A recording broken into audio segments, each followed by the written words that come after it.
वंदे महापुरुष ते चरणारविंदम। अज्ञानतिमिरान्धस्य ज्ञानाञ्जनशलाकया चक्षुरुन्मीलितं येन तस्मै श्री गुरवे नमः। तस्मै श्री गुरवे नमः। सर्वप्रथम इस आमुख पटल पर आयोजित व्याख्यान की संकल्पना एवं उस संकल्पना को रूप देने के लिए मैं राजकुमार जी का हार्दिक स्वागत एवं अभिनंदन करता हूँ। अनंतर आज की इस परिचर्चा को सुन रहे हमारे सुधीजनों का मैं इस परिचर्चा में हार्दिक स्वागत करता हूँ। आशा है कि इस परिचर्चा से आप लाभान्वित होंगे। आज हम यहाँ लक्षणा विषय पर विचार प्रस्तुत करने के लिए उपस्थित हुए हैं।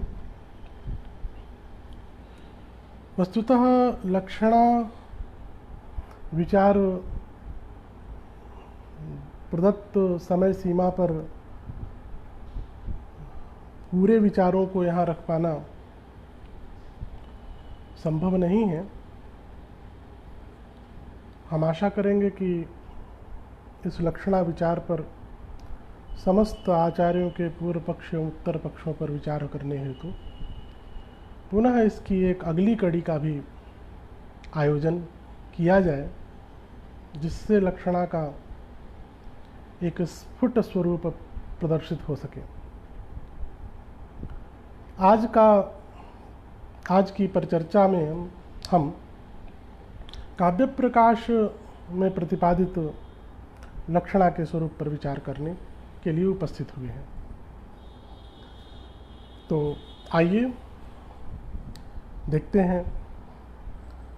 काव्य प्रकाश ग्रंथ में आचार्य मम्मट भट्ट ने द्वितीय उल्लास में शब्द एवं अर्थ की चर्चा की है। उस चर्चा के आरंभ में आचार्य मम्मट भट्ट प्रतिज्ञा करते हैं कि क्रमेण शब्दार्थयोः स्वरूपम आह। क्रमेण शब्दार्थयोः स्वरूपम आह। तब जिज्ञासा होती है कि यह क्रम कैसा क्रम, किस क्रम से शब्दार्थ का स्वरूप यहाँ प्रकृति में व्याख्यान का अवसर प्राप्त है। तो यहाँ क्रम है काव्य स्वरूप के क्रम से। वस्तुतः काव्य प्रकाश को यदि हम विचार करें तो काव्य प्रकाश का संपूर्ण प्रतिपाद्य विषय दसों उल्लासों में काव्य स्वरूप ही है। तो आइए देखते हैं। काव्य स्वरूप में काव्य स्वरूप कथन में आचार्य ने काव्य लक्षण प्रतिपादित किया है। तद दोषौ शब्दार्थौ सगुणावनलंकृति पुनः क्वापि। इस लक्षण में तत्पद लक्ष्य अंश है एवं अदोषादि विशेषण त्रय विशिष्ट शब्दार्थौ यह लक्षण है। प्रथमतः लक्ष्य जो तत्पद है वह सर्वनाम है और सर्वनाम पद पूर्व के परामर्शक होते हैं। इसलिए काव्यम यशसे इत्यादि कारिका से तत्पद का परामर्श कर हम तत्पद का अर्थ काव्यम कहते हैं। तो इस प्रकार से यह लक्षण होता है। अदोषादि विशेषण त्रय विशिष्ट शब्दार्थ काव्यम। तो यहाँ पर लक्ष्य अंश के प्राधान्य होने से इसी क्रम में यह संपूर्ण काव्य प्रकाश का विषय प्रतिपादित किया गया है काव्य प्रकाश में। तो लक्ष्य अंश के प्राधान्य होने से आचार्य ने प्रथमतः प्रथम उल्लास में काव्य के 3 भेद प्रतिपादित किए, उत्तम, मध्यम, अधम। लक्षण अंश में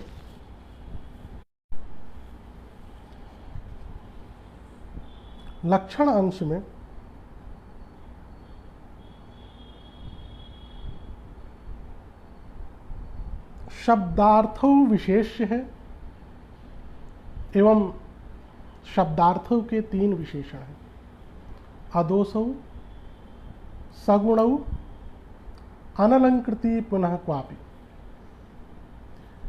इन विशेषणों में भी दोष का प्रथमतः उपादान है, उसके अनंतर गुण का, उसके अनंतर अलंकारों का। तो इस उपादान में भी पीछे युक्तियां हैं।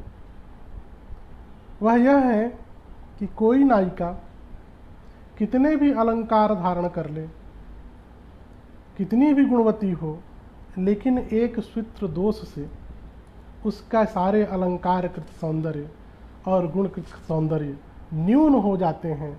वह एक दोष उसमें चमत्कार को न्यून कर देता है। इसलिए दोष को पहले हटाना है। इसलिए प्रथम विशेषण के रूप में आचार्य ने अदोषौ कहा।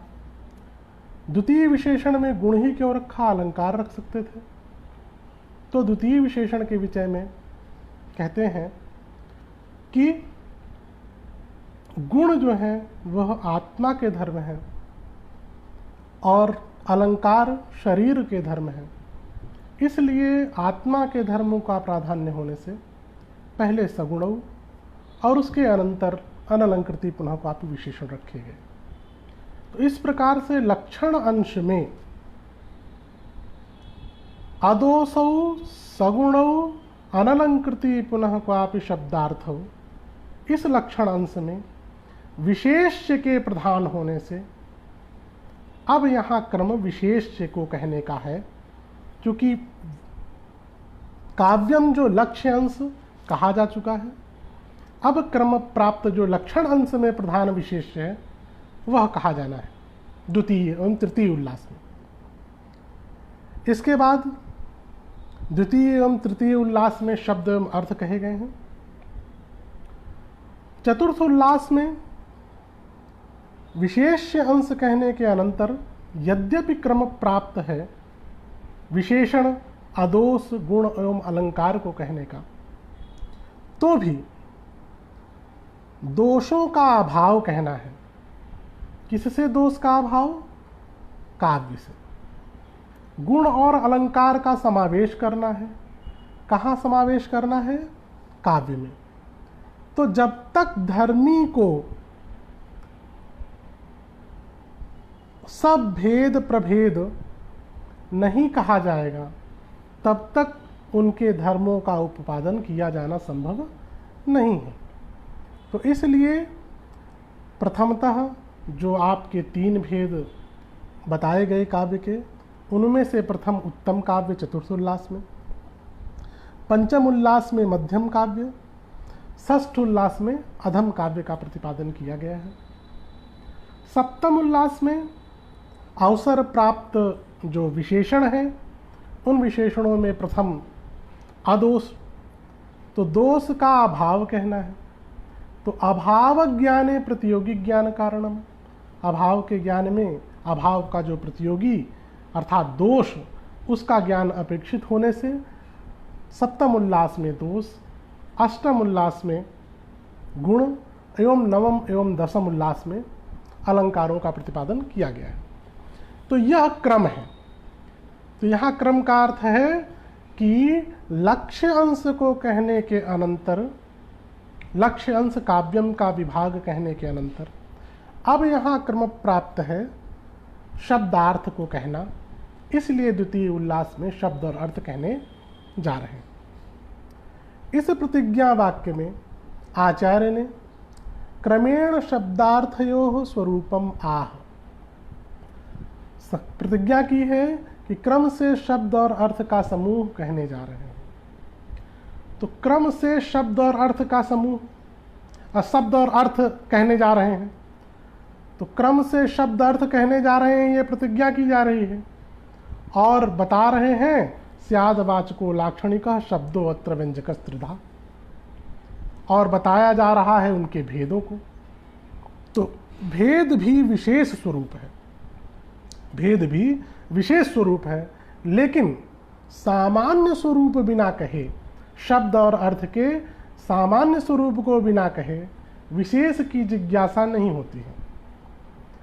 तो यहाँ पर सामान्य स्वरूप शब्द अर्थ का न कहकर आचार्य ने सीधे शब्दार्थ के, शब्द और अर्थ के भेद कहने आरंभ कर दिए हैं। इसमें यह लोग आचार्य ऐसा व्याख्यान करते हैं कि यह जो शब्द और अर्थ का सामान्य स्वरूप है वह प्रसिद्ध है। शब्दत्व जातिमत्तम शब्दस्य शब्दाभिधेयत्वम अर्थस्य, इस प्रकार शब्द एवं अर्थ का स्वरूप प्रसिद्ध था, इसलिए सामान्य स्वरूप न कहकर यहाँ आचार्य ने क्रमेण शब्दार्थयोः स्वरूपम में स्वरूप से विशेष स्वरूप भेद प्रभेद परक स्वरूप जो है यहाँ उपस्थापित किया। अब विचार यह है कि आचार्य ने कहा स्यादवाचको लाक्षणिकः शब्दो अत्र व्यंजकः त्रिधा, शब्दः त्रिधा स्यात्, अत्र वाचकः लाक्षणिकः व्यंजकः इति शब्दः त्रिधा स्यात्। वाचक, लाक्षणिक एवं व्यंजक शब्द तीन प्रकार का है। अब यहाँ जरा विचारणीय यह है कि देखिए, शब्द जो है वाचक, वह वाचक शब्द ही स्थल भेद से लाक्षणिक होता है। वही वाचक शब्द स्थल भेद से लाक्षणिक होता है। और जो व्यंजक शब्द है, वह व्यंजक शब्द तो वाचक लाक्षणिक अन्यतम ही होता है। वाचक लाक्षणिक अन्यतम ही हो सकता है, व्यंजक शब्द अन्य कोई नहीं हो सकता है। तो इस प्रकार से वही शब्द वाचक है, वही शब्द लाक्षणिक है, वही शब्द व्यंजक है, तो शब्द के भेद यह कैसे संगत होगा। तो यहाँ भेद का लक्षण स्मरण करना है हमें। भेद का लक्षण आचार्यों ने किया है स्वसमभिव्याहृत पदार्थतावच्छेदक व्याप्य मिथो विरुद्ध यावत् धर्म प्रकारक ज्ञानानुकूलो व्यापारः, यह भेद पदार्थ है। फिर से देखें, स्वसमभिव्याहृत पदार्थतावच्छेदक व्याप्य मिथो विरुद्ध यावत् धर्म प्रकारक ज्ञानानुकूलो व्यापारः। तो देखिए, यहाँ शब्द का तृत्व कहना है। किसका कहना है तृत्व? शब्द का। तो शब्द त्रिधा यह वाक्य। तो इस वाक्य में वाचकः लाक्षणिकः व्यंजकः शब्दः त्रिधा। तो शब्द में तृत्व ले जाना है हमें, तो स्वपद से हम शब्द त्रिधा लेंगे, स्वपद से हम यहाँ त्रिधा लेंगे। तो स्वसमभिव्याहृत पदार्थ कौन हो गया? त्रिधा के समीप में प्रयुक्त जो पदार्थ कौन है? शब्द। तो स्व से त्रिधा लिया, त्रिधा का समभिव्याहृत पदार्थ हो गया शब्द। उस शब्द में रहे, स्वसमभिव्याहित पदार्थता कहाँ रहेगी? उस शब्द में रहेगी। और पदार्थतावच्छेदक शब्दत्व, पदार्थतावच्छेदक कौन हो गया? शब्दत्व। और शब्दत्व व्याप्य कौन है? वाचक लाक्षणिक व्यंजक। शब्दत्व व्याप्य कौन है? वाचक लाक्षणिक व्यंजक। तो इस तरह से इन वाचक लाक्षणिक व्यंजकों में परस्पर विरुद्ध ज्ञान, विरुद्ध प्रकार के ज्ञान होना चाहिए। यदि विरुद्ध ज्ञान नहीं हो रहा है, यदि वाचक लाक्षणिक व्यंजक में विरुद्ध ज्ञान नहीं हो रहा है, तो यह विभाग का लक्षण यहाँ नहीं घटेगा। तो यहाँ पर पदार्थतावच्छेदक व्याप्य जो वाचक लाक्षणिक व्यंजक हैं, उनमें विरुद्ध ज्ञान नहीं हो रहा है। क्यों? क्योंकि वही शब्द वाचक है स्थल भेद से, वही गंगा पद स्थल भेद से लाक्षणिक है, और व्यंजक जो शब्द है वह व्यंजक शब्द वाचक लाक्षणिक अन्यतम ही हो सकता है। तो ऐसी दशा में परस्पर विरुद्ध ज्ञान के अभाव में इसे हम शब्द का भेद नहीं कह सकते। यहाँ भेद का लक्षण घटित नहीं हो रहा है, इसीलिए हम वाचक लाक्षणिक व्यंजक जो कह रहे हैं ये शब्द के भेद नहीं हो सकते। तो इस प्रकार से हमें यहाँ समाधान इस प्रकार से कहना है कि यह शब्द के भेद नहीं है, अपितु शब्द की उपाधि के भेद है। यह उपाधि नाम तृत्वम, यहाँ जो शब्द की उपाधि का तृत्व है, शब्द का तृत्व नहीं है। तो इस प्रकार से शब्द की उपाधि के भेद, शब्द उपाधि भेद से 3 प्रकार का है। वाचक लाक्षण, शब्द की उपाधियां 3 हैं, वाचक लाक्षणिक व्यंजक। इन वाचक लाक्षणिक व्यंजक शब्दों में भी देखिए, जो लाक्षणिक शब्द है और व्यंजक शब्द है, उनका उपजीव्य है वाचक शब्द। वाचक शब्द जो है वह लाक्षणिक और व्यंजक शब्दों का उपजीव्य है, इसलिए वाचक शब्द को प्रथम में रखा। अब उसके बाद व्यंजक रख देते, लाक्षणिक शब्द क्यों रखा? तो कहना यह है कि व्यंजक शब्द जो है उसके उपजीव्य हैं वाचक और लाक्षणिक। क्यों? क्योंकि व्यंजक शब्द, व्यंजना जो है या तो अभिधा मूल होगी या तो लक्षणा मूल होगी। तो ऐसी दशा में व्यंजक शब्द के उपजीव्य हैं वाचक एवं लाक्षणिक। तो प्रथमतः वाचक शब्द लाक्षणिक और व्यंजक का उपजीव्य है, इसलिए वाचक शब्द को पहले रखा। फिर लाक्षणिक शब्द को द्वितीय में क्यों रखा? क्योंकि वाचक शब्द और लाक्षणिक शब्द ये दोनों उपजीव्य हैं व्यंजक शब्द के, इसलिए व्यंजक शब्द रखा गया। अंत में द्वितीय में लाक्षणिक शब्द को रखा गया। इसी क्रम में हम लोग व्याख्यान करेंगे। तो आज का प्रतिपाद्य विषय वाचक शब्द, लाक्षणिक शब्द, वाचक शब्द, वाच्य अर्थ एवं अभिधा व्यापार, ये पूर्व में प्रतिपादित हैं। इसके अनंतर क्रम प्राप्त है लाक्षणिक शब्द को कहने का। क्योंकि आज हमारा प्रतिपाद्य विषय वाचक शब्द, वाच्य अर्थ एवं अभिधा व्यापार नहीं है, हम लोग यहाँ आज लाक्षणिक शब्द को लक्षणा व्यापार को कहने के लिए उपस्थित हैं। आज का विषय ही है लक्षणावृत्ति विचारः। तो यद्यपि क्रम प्राप्त है लाक्षणिक शब्द कहना, लाक्षणिक शब्द को कहना क्रम प्राप्त है, तो भी लाक्षणिक शब्द है क्या? तद भूर लाक्षणिकः, तस्याह भू, तस्याह लक्षणायाह भूः आश्रय, जो लक्षणा का जो आश्रय है वह है लाक्षणिक शब्द। तो लक्षणा का आश्रय लाक्षणिक शब्द है, ऐसा कहने में लाक्षणिक शब्द के ज्ञान के लिए लक्षणा ज्ञान आवश्यक है। इसलिए प्रथमतः आचार्य लक्षणावृत्ति का प्रतिपादन करते हैं। तो आइए देखते हैं काव्य प्रकाशकार ने काव्य प्रकाश के द्वितीय उल्लास में लक्षणा का एक कारिका के द्वारा प्रतिपादन किया है। मुख्यार्थ बाधे तद योगे रूढ़ितो अथ प्रयोजनात् अन्योर्थो लक्ष्यते यत्सा लक्षणारोपिता क्रिया। मुख्यार्थ बाधे तद योगे रूढ़ितो अथ प्रयोजनात् अन्योर्थो लक्ष्यते यत्सा लक्षणारोपिता क्रिया। इस कारिका में 3 अंश हैं। एक अंश में हेतु का प्रतिपादन है, द्वितीय अंश में लक्षण का प्रतिपादन है, तृतीय अंश में लक्षणा के स्वरूप कथन है। तो प्रथम अंश में मुख्यार्थ बाधे तद योगे रूढ़ितो अथ प्रयोजनात्, यह हेतु कथन है। अब किसी का कहना यह है कि ये हेतु हैं, यह कैसे? भाई हेतु में पंचमी तृतीया ये दो विभक्तियाँ हैं, होती हैं, तो यहाँ दो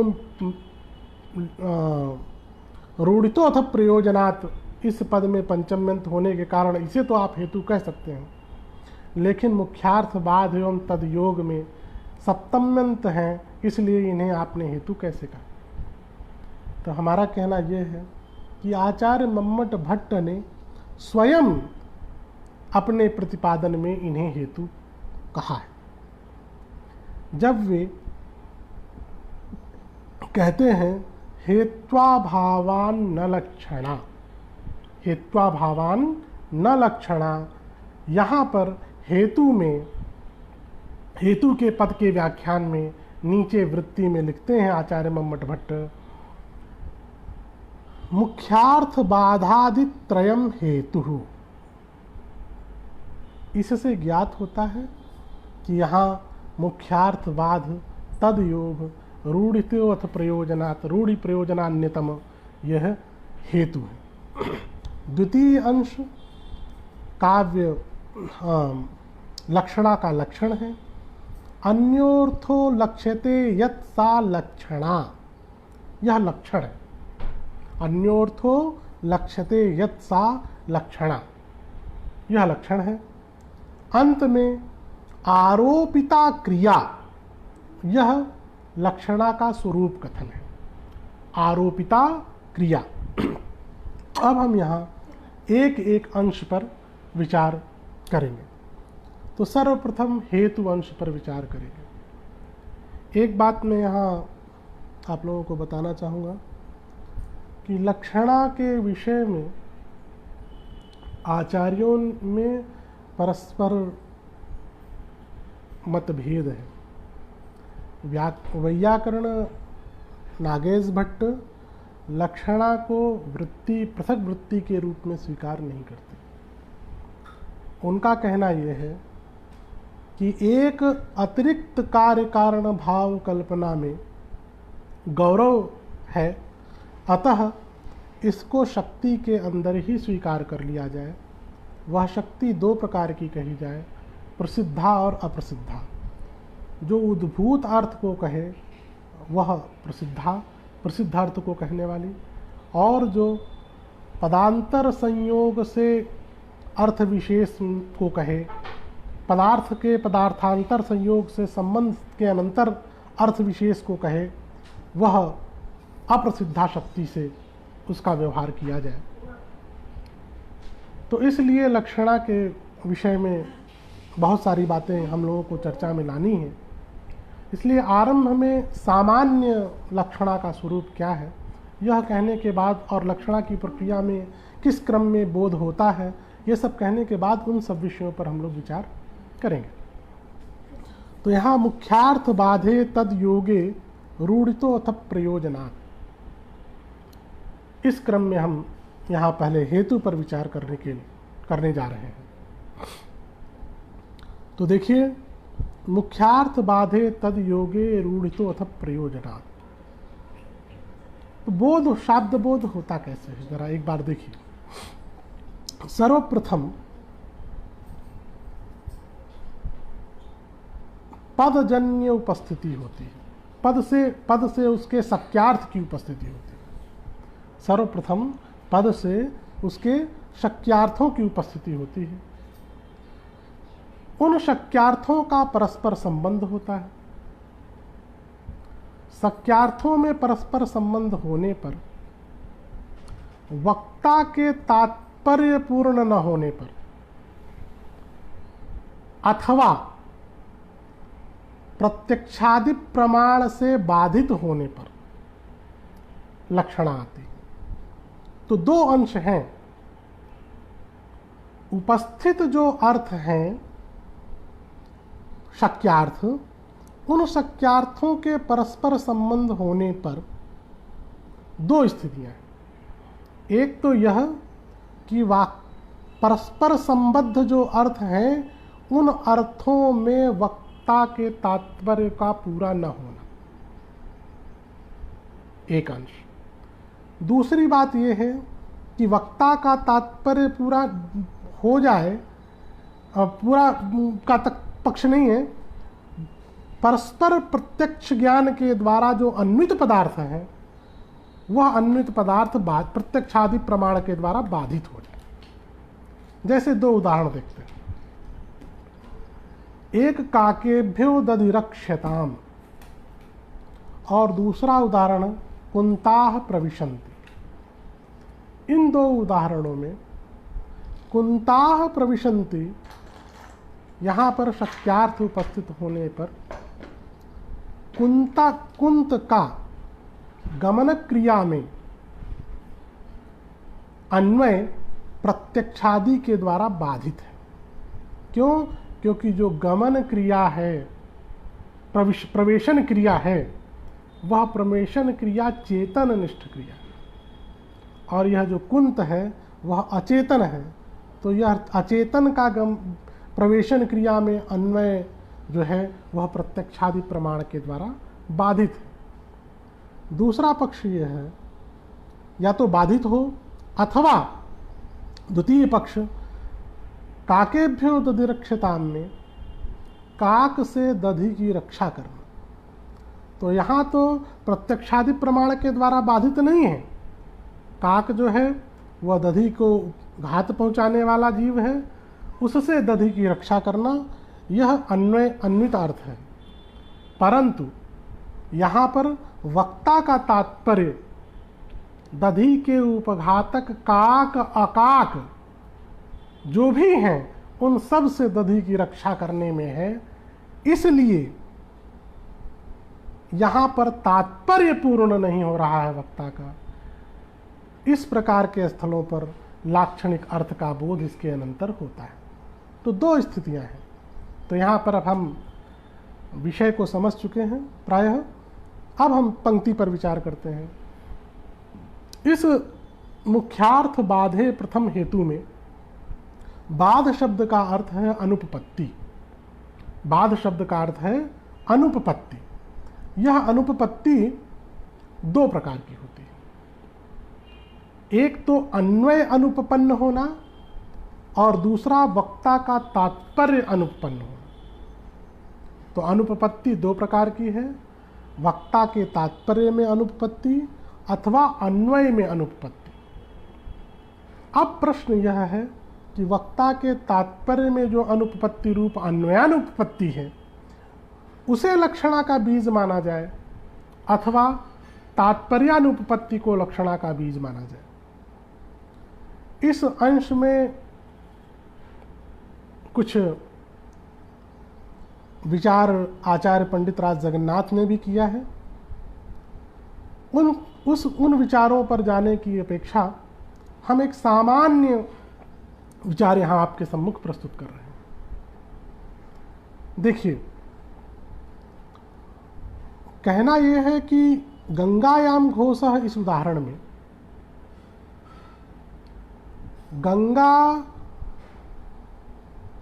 गंगा पदोत्तर जो सप्तमी है, उस सप्तमी वह अधिकरण अर्थ में सप्तमी है और अधिकरण जो है वह आधार की संज्ञा है। आधार को अधिकरण कहते हैं और आधार तीन प्रकार का आचार्यों ने कहा है। एक औपश्लेषिक, दूसरा अभिव्यापक और तीसरा औपश्लेषिक, अभिव्यापक और वैषयिक। इनमें से औपश्लेषिक आधार मानकर यहाँ पर अन्वय संगत हो सकता है। उप समीप श्लेष स्थित है जो तट, तो समीप में स्थित जो तट उसमें लक्षणा की आवश्यकता नहीं है, अपितु अभिधया ही उसका शक्तिया ही वह तट रूप अर्थ सामीप्य आ जा रहा है। तो यहाँ कहना यह है एक तो यह पक्ष है कि यह जो तट रूप अर्थ है अभिधेया ही प्रतिपादित हो जाएगा, लेकिन इस अभिधेया कहने पर भी वक्ता का तात्पर्य पूर्ण न होने के कारण वक्ता साहित्य पावनत्व विशिष्ट तट को कहना चाहता है। वह साहित्य पावनत्व विशिष्ट तट रूप अर्थ की प्रतीति अभिधेया प्रति तट अर्थ लाने पर नहीं हो रही है, इसलिए लक्षणा की अपेक्षा है। तो यहाँ पर तात्पर्यानुपपत्ति मानना आवश्यक है। दूसरा पक्ष यह है कि जिस प्रकार से गंगा पद की लक्षणा हम तट अर्थ में करते हैं, गंगा पद की लक्षणा तट अर्थ में करते हैं, उसी प्रकार से हम गंगा पद की लक्षणा तट अर्थ में न करके घोष पद की लक्षणा मीन शैवाल अर्थ में कर सकते हैं। जब हम घोष पद की लक्षणा मीन शैवाल अर्थ में करेंगे तो अन्वय जो अनुपपन्न हो रहा था वह अन्वय उपपन्न होने लगेगा। तो उपपन्न होने पर इस प्रकार से भी अन्वय उपपन्न हो जाएगा। अनुपपत्ति जो अन्वय में हो रही थी वह नहीं होगी। ऐसा एक विचार आचार्यों ने प्रस्तुत किया, जिस विचार में वक्ता का तात्पर्य सिद्ध नहीं हो रहा। इसलिए तात्पर्यानुपपत्ति को ही लक्षणा का बीज माना जाए। यह एक विचार आचार्यों ने प्रतिपादित किया है। अब दूसरे पक्ष में चलते हैं। दूसरा जो हेतु है, जो लक्ष्यार्थ है वह मुख्यार्थ से साक्षात संबंधित होना चाहिए। असंबंधित अर्थ में लक्षणा नहीं की जाती। जैसे गंगायाम घोषः इस स्थल पर गंगा पद की लक्षणा जल प्रवाह रूप अर्थ की लक्षणा तट अर्थ में की जाती है।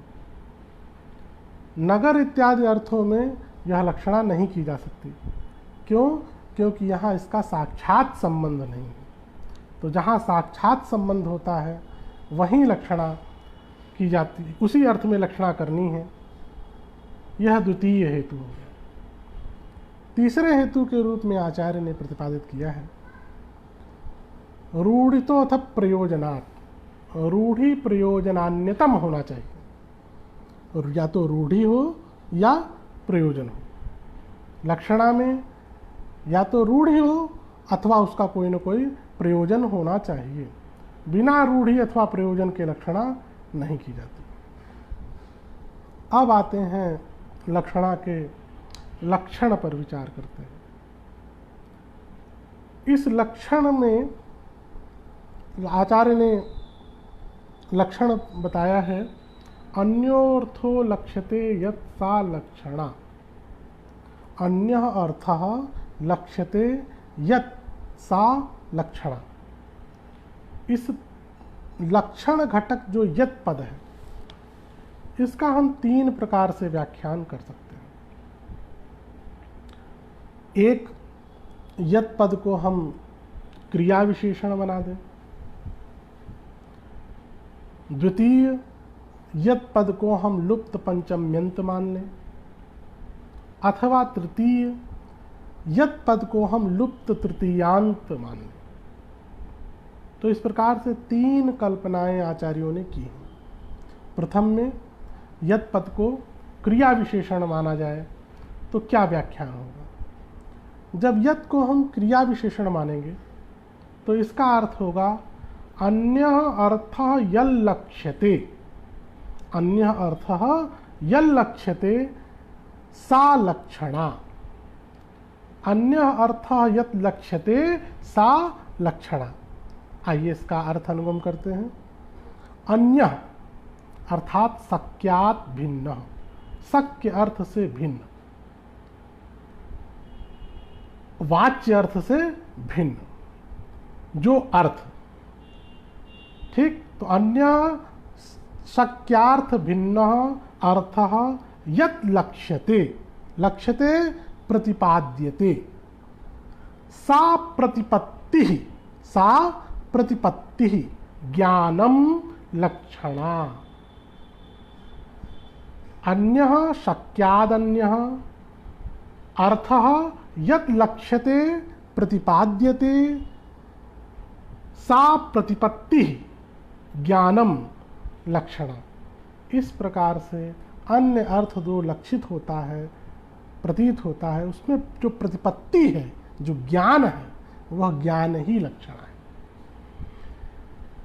ज्ञान ही लक्षणा है। यह जो व्याख्यान इस प्रकार का है, यह व्याख्यान मीमांसक मत सम्मत व्याख्यान प्रतीत होता है, क्योंकि मीमांसकों ने लक्षणा की व्याख्या की है मानांतर विरुद्धे तु मुख्यार्थस्य परिग्रहे अविधेया विनाभूत प्रतीतिर्लक्षणोच्यते। यहाँ पर आचार्य ने प्रतीति ही लक्षणा उच्यते कहा है मीमांसकों ने। तो यह जो व्याख्या है अन्य अर्थ यल लक्ष्यते सा लक्षणा, यह व्याख्या मीमांसक सम्मत प्रतीत होती। अब इस व्याख्या में समस्या यह है कि देखिए, अविधा आदि व्यापार की तरह यह लक्षणा भी व्यापार है, और उस व्यापार का फल है ज्ञान।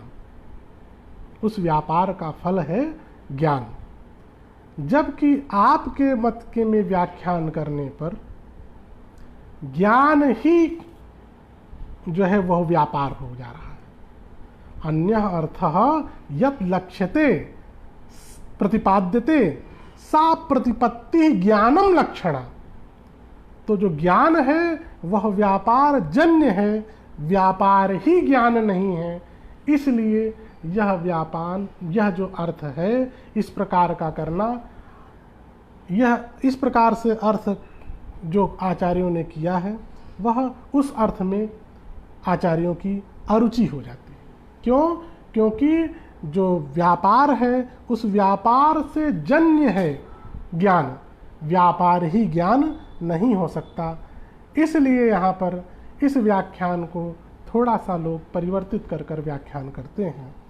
यहाँ पर लक्ष्यते में जो लक्ष्य धातु है उससे लक्ष्य धातु से णिच प्रत्यय हेतु व्यापार अर्थ में करते हैं, और णिच प्रत्यय करने के बाद तंग प्रत्यय करते हैं कर्मणि। तो इस प्रकार से लक्ष्य धातु यहां ज्ञानार्थक है, और णिच का अर्थ हो गया हेतु व्यापार। तो ज्ञान में जो हेतु, ज्ञान में हेतु कौन है? शब्द। तो ज्ञान में हेतु जो शब्द, उस शब्द का व्यापार लक्षणा है। इस तरह से हम इस लक्षण की संगति कर सकते हैं। तो ज्ञान अन्यार्थ प्रतिपत्ति, णिच का अर्थ हेतुभूत, हेतु कौन? शब्द। तो लक्ष्यार्थ अन्यार्थ प्रतिपत्ति हेतुभूत शब्द व्यापार लक्षणा।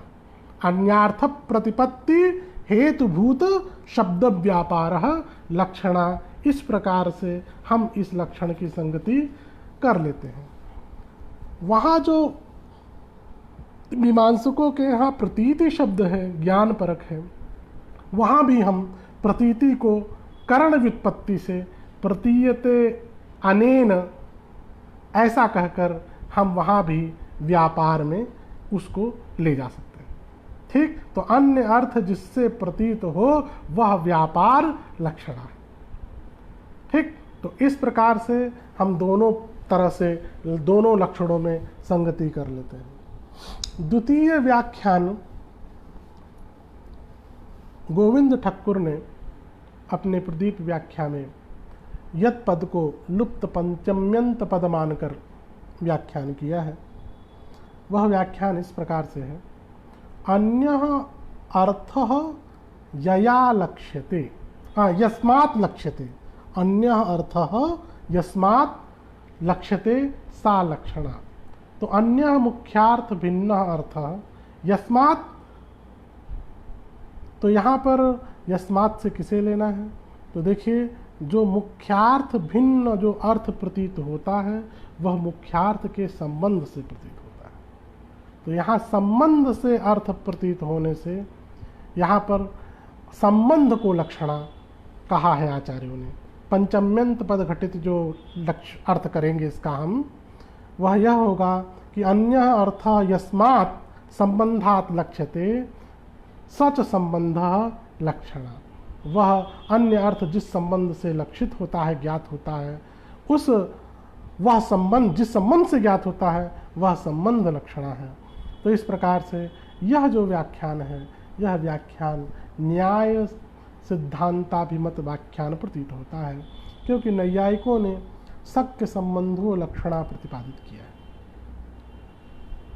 इस व्याख्यान में मानने में भी एक प्रतिपत्ति है कि देखिए, संबंध को लक्षणा स्वीकार करने में संबंध जो होता है वह संबंध प्रतियोगी अनियोगी ज्ञानाधीन होता है।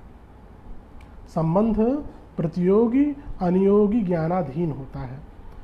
तो यहाँ लक्षणा को आपने संबंध कह दिया, उस संबंध का प्रतियोगी वाच्यार्थ, अनियोगी लक्ष्यार्थ। तो प्रतियोगी और अनियोगी के ज्ञान के अधीन हो गया संबंध ज्ञान। जब तक प्रतियोगी अनियोगी का ज्ञान नहीं होगा तब तक लक्षणा का ज्ञान संभव नहीं है। ऐसी दिशा में ऐसा व्याख्यान करने पर लक्षणा का ज्ञान लक्ष्यार्थक ज्ञान के अधीन हो जाएगा। लक्षणा का ज्ञान लक्ष्यार्थ के ज्ञान के अधीन हो जाएगा। ऐसी दिशा में लक्षणा एवं लक्ष्यार्थ इन दोनों के मध्य अन्योन्याश्रय दोष है। इसलिए इस मत में भी अरुचि दिखाकर आचार्य नागेश भट्ट ने इस यहाँ पर उद्योत टीका में इस यत पद को लुप्त तृतीयांत स्वीकार कर व्याख्यान किया है। अन्य अर्थ येन या यया लक्ष्यते, यया शक्त्या, यया वृत्त्या लक्ष्यते ज्ञायते सा वृत्ति ही लक्षणा। इस प्रकार से अन्य अर्थ जिस वृत्ति से ज्ञान होता है अन्य अर्थ का, वह वृत्ति लक्षणा है। यह फलितार्थ हम इसे कह सकते हैं। लक्षण पर विचार करने के अनंतर अब अवसर है स्वरूप पर विचार करने का। तो स्वरूप लक्षणा का स्वरूप कथन इस कारिका में किया गया है। वह है लक्षणा आरोपिता क्रिया। लक्षणा जो है वह आरोपित व्यापार है। तो देखिए, लक्षणा वस्तुतः पदार्थोपस्थिति के अनंतर पदार्थ संबंध, उस संबंध पर अनुपपत्ति होने पर पदार्थ संबंध होने के अनंतर अनुपपत्ति होने पर, वह अनुपपत्ति चाहे अन्वय में अनुपपत्ति कही जाए अथवा तात्पर्य में अनुपपत्ति कही जाए, अनुपपत्ति के अनंतर मुख्यार्थ की लक्षणा होती है। मुख्यार्थ का व्यापार है।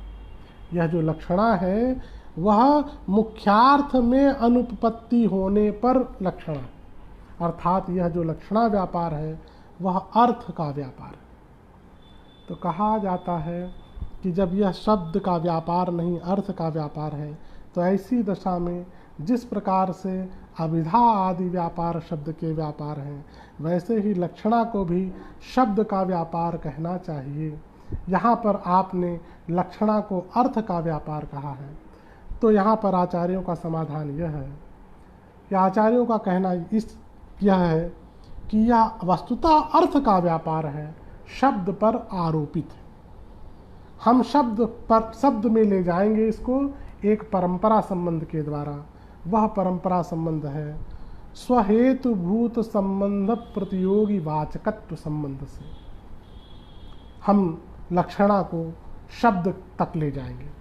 तो यहाँ पर हमें लक्षणा अर्थ का व्यापार है, शब्द में ले जाना है, उसे शब्द का व्यापार बनाना है। तो हम स्वपद से लेंगे लक्षणा। स्वहेतुभूत कौन हुआ? स्वलक्षणा का हेतुभूत जो संबंध, तदयोग। हेतु जो संबंध, उस संबंध का प्रतियोगी जो वाच्य अर्थ, शक्यार्थ, उस शक्यार्थ का वाचक जो शब्द, इस तरह से हम स्वहेतुभूत संबंध प्रतियोगी वाचकत्व संबंध से यहाँ पर लक्षणा को अर्थ का व्यापार होते, साक्षात अर्थ के व्यापार जो लक्षणा है उसको हम शब्द में ले जाएंगे। इसीलिए आचार्य मम्मट भट्ट ने आरोपिता क्रिया का व्याख्यान करते समय वृत्ति भाग में एक शब्द दिया है, सांतरार्थ निष्ठः। अंतरम व्यवधानम, अंतर मतलब व्यवधान, व्यवधानेन सह सांतरः यह अर्थः। व्यवधान से युक्त जो अर्थ, व्यवधान से युक्त जो अर्थ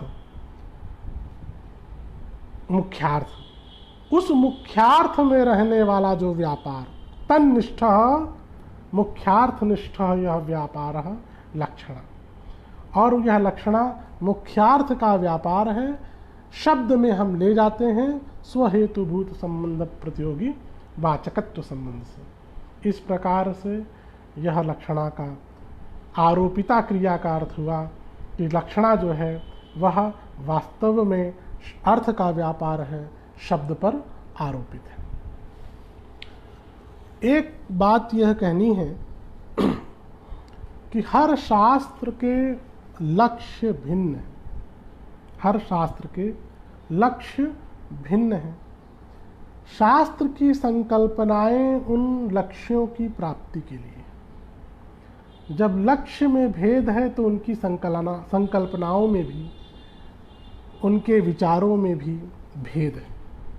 वह हर शास्त्र अपने लक्ष्य की प्राप्ति के लिए, तो लक्ष्य भेद से शास्त्रों में, इनके स्वरूप में, इनके विस्तार में भेद होना स्वाभाविक है।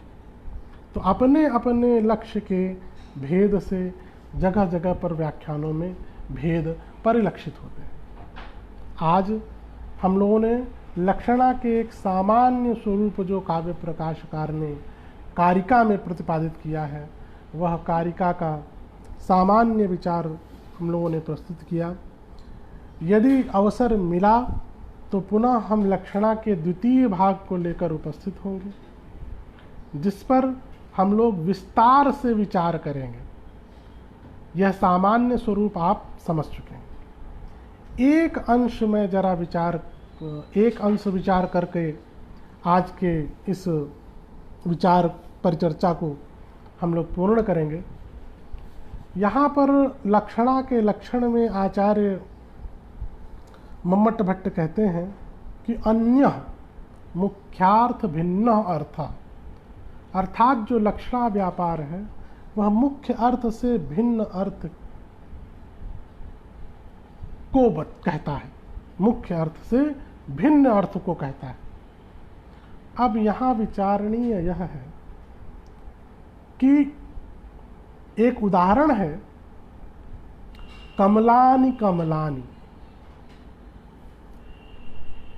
यस्य मित्राणि मित्राणि इत्यादि उदाहरणों में कमलानि कमलानि, देखिए यहाँ पर कमलानि कमलानि में धर्म में भेद, देखिए दोनों प्रथमांत हैं, प्रथमांततया नामार्थ उपस्थित होते हैं, तो नामार्थयो अभेदातिरिक्त संबंध अव्युत्पन्न, दो नामार्थों में अभेद संबंध ही होता है, अभेदातिरिक्त संबंध नहीं होता है। तो यहाँ पर कमल से अभिन्न कमल, अब जरा देखिए, जो अभेद होता है, जहाँ पर धर्म का भेद हो वहीं अभेद संबंध संभव है, जहाँ धर्म का भेद न हो वहाँ भेद अभेद संभव नहीं है। यहाँ दोनों कमल कमल, दोनों में धर्म का भेद न होने के कारण यहाँ अभेद जो है वह बाधित हो रहा है। इसलिए यहाँ पर एक कमल की हम सौरभ विशेष में लक्षणा करते हैं, और एक कमल जो है वह पद्म का वाचक है। जरा ध्यान देने योग्य बात यह है कि जो पद्म का वाचक कमल है वह समुदाय अर्थ का वाचक है। उस कमल में बहुत सारी चीज़ें प्रत्यायित होती हैं, उन सब अर्थों का वाचक कमल है। लेकिन दूसरा जो कमल शब्द है वह कमल शब्द सौरभ विशेष का वाचक है। सौरभ विशेष अर्थ में हम यहाँ लक्षणा करते हैं। तो जो सौरभ विशेष है वो भी कमल के समुदाय जो अर्थ हैं, पद्म के जो समुदाय अर्थ हैं, उन अर्थों में से ही एक है। सौरभ कोई मुख्यार्थ से भिन्न अर्थ नहीं है। जो सौरभ विशेष में लक्षणा यहाँ की जा रही है वह सौरभ विशेष जो है वह भी कमल का अर्थ समुदाय में से ही एक अर्थ है। यहाँ पर अन्य अर्थ या लक्ष्यते, अन्य अर्थ जो है यह अंश घटित नहीं हो रहा है। क्यों? क्योंकि यहाँ मुख्यार्थ में ही लक्षणा हो रही है। कहना यह है कि जो विशेष अर्थ है वह समुदाय से पृथक नहीं किया जा सकता। अवयवः समुदायात् न अतिरिच्यते। जो अवयव अर्थ में विशेष में लक्षणा हुई है, पद्म की सौरभ विशेष में लक्षणा हुई है, वह पद्म जो समुदाय अर्थ का वाचक था उस समुदाय अर्थ में एक अर्थ विशेष है, यह सौरभ विशेष, उसे आप समुदाय से पृथक नहीं कर सकते। ऐसी दशा में यहाँ मुख्यार्थ की मुख्यार्थ में ही लक्षणा ऐसी प्रतीति हो रही है, तो इसे हम कैसे संगति, यहाँ पर लक्षण जो है नहीं घट रहा है, यहाँ पर लक्षण को हम कैसे घटाएंगे? लक्षण अव्याप्त हो रहा है। इसलिए यहाँ पर हम ये कहना चाहेंगे कि यद्यपि अवयव समुदायात् न अतिरिच्यते, यह न्याय है। समुदाय से अवयव अतिरिक्त नहीं होता है, तो भी समुदाय जिस कार्य को संपन्न करता है उस कार्य को वह अवयव संपन्न नहीं कर सकता। सेना जो कार्य कर सकती है उस सेना का एक अवयव सैनिक उस कार्य को संपन्न नहीं कर सकता। उसी तरह से यद्यपि समुदाय से अवयव पृथक नहीं होता है, तो भी अवयव का पार्थक्य है। वह जो अवयव रूप अर्थ है यहाँ वह शक्यार्थ भिन्न है। क्यों? क्योंकि पद्म शब्द जो है वह संबंध समूह अर्थ का वाचक है, और यह जो सौरभ विशेष है वह एक अर्थ मात्र अर्थ विशेष है, इसलिए यह पृथक है। इसलिए अन्य अर्थ शक्यार्थात् भिन्न अर्थ, इसकी संगति यहाँ हम इस प्रकार से करते हैं। आज के व्याख्यान को यहीं पर पूर्ण किया जाता है। बहुत सारी बातें इसमें अभी कहनी शेष हैं।